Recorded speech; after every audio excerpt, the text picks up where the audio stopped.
Now, good morning, everybody. My name is Natalie Stewart, and all of you know me. But I'm here to talk to you about lookisms in the workplace. And I don't know how many of you have heard that topic before, and that's the correct spelling up on the board. I did that for you so you know what I'm talking about.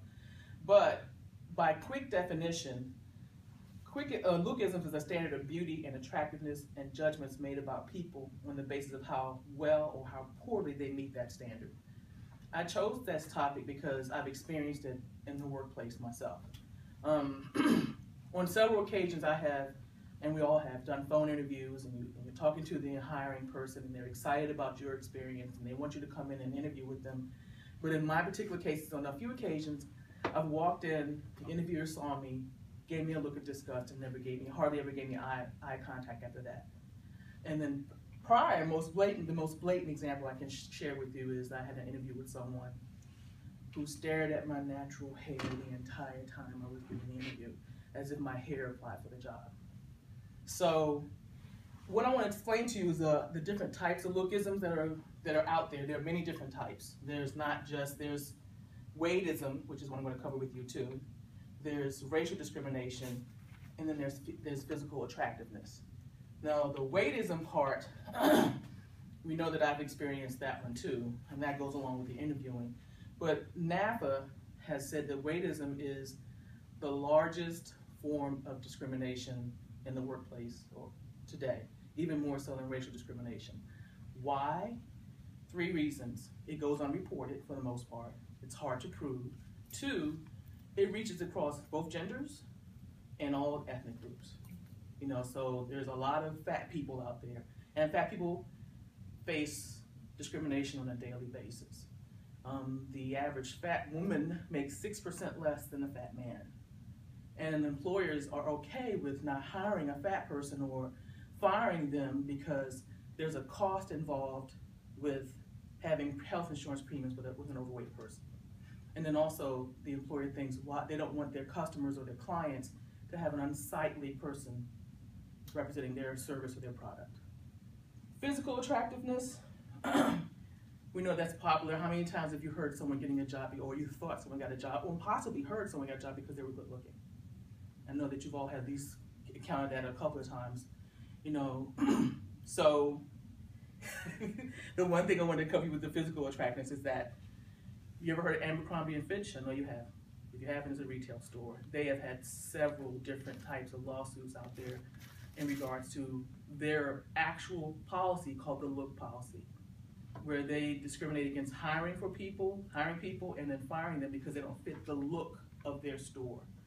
And a few years ago in San Francisco, a Muslim woman was fired because she wouldn't remove her headscarf because she didn't fit the look policy. She sued, she got $48,000 in compensatory damages because it was a part-time job for her. But yet they continued to enforce the look policy internationally because Abercrombie & Fitch is an international company. Racial discrimination, I don't want to beat that one. We all know about how that exists and has existed for centuries.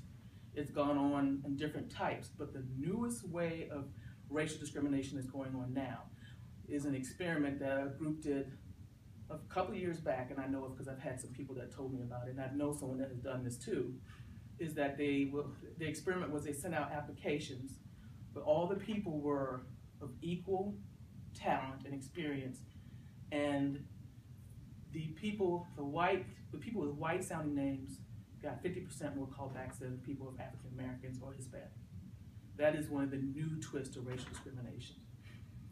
Now, the lookism phenomenon is prevalent in the following industries: retail, service, cosmetics, media, fashion, and just your typical corporations.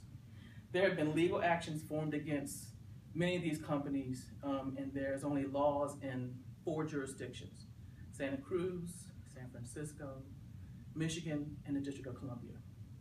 There are other states that are considering it, and they're making appearances, or trying to make appearances of a protected class, but it's difficult to do that. It is typical to say whether or not a person doesn't get a job or gets fired a job based on how they look. Now, the big question is, can this form of discrimination be harnessed or abolished? Honestly, I think not, because it's hard to prove. There's so many employers out there now who say that they need to have a certain image in their workplace, especially hospitality and retail, because if they have someone that they think may not fit the image of the business, they may lose revenue. So it's kind of hard to tell them that it's not true, that that's not something that they should or should not do, because they're losing revenue. But it's something that we have to fight as a group to try to abolish and try not to feed into that type of discrimination, so to speak. So what I also want to share with you too is that we have to realize that our talents and our experiences are the most important thing, not our looks, because we don't want ever to be the type of person who's working while ugly. Thanks for coming, y'all.